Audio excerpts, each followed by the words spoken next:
这是不是你梦想中的房子？它坐落在山峰耸立的森林中央，利用800根原木历时半年打造，里面不仅空间十分开阔，闲暇时还能欣赏美丽的风景。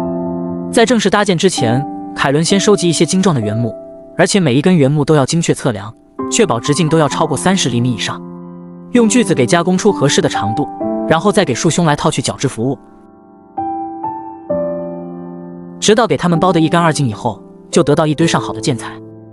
现在只要收集一些坚固的石头来给底部做有效的支撑，就可以把原木搭建上去，形成一个规整的四方框架。严谨的凯伦都会用水平仪进行找平，确保没有垮塌的风险之后，他开始用带有凹槽的原木依靠着地基继续向上垒高，而且每搭建一层都要用苔藓进行填充，这样就不用再单独处理密封性的问题。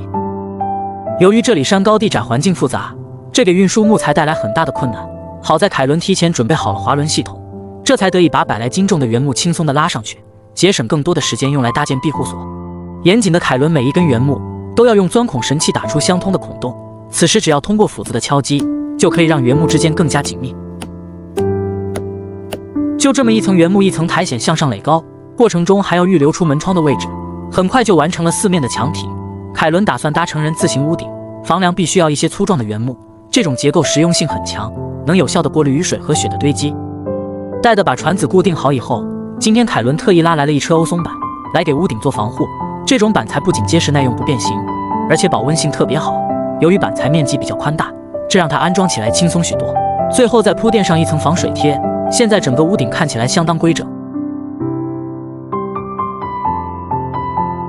随着冬天的到来，整片森林也是银装素裹。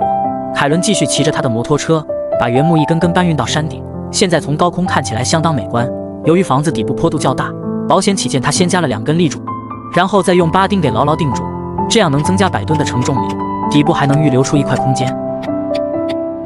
而后再将空缺处用石头围起。好在这里的石头较多，它可以毫无保留地搭建墙体。在凯伦看来，只有石头与木棍的结合，搭建出来的庇护所才算得上完美。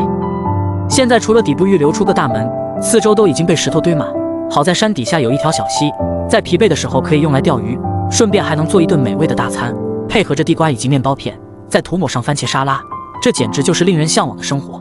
吃饱喝足，他继续把加工好的木板一捆捆地从山底下运送上来，再经过充足的阳光照射，就可以将其截成所需大小，一片片木板铺设在屋顶，来给顶部的保温棉做夹层。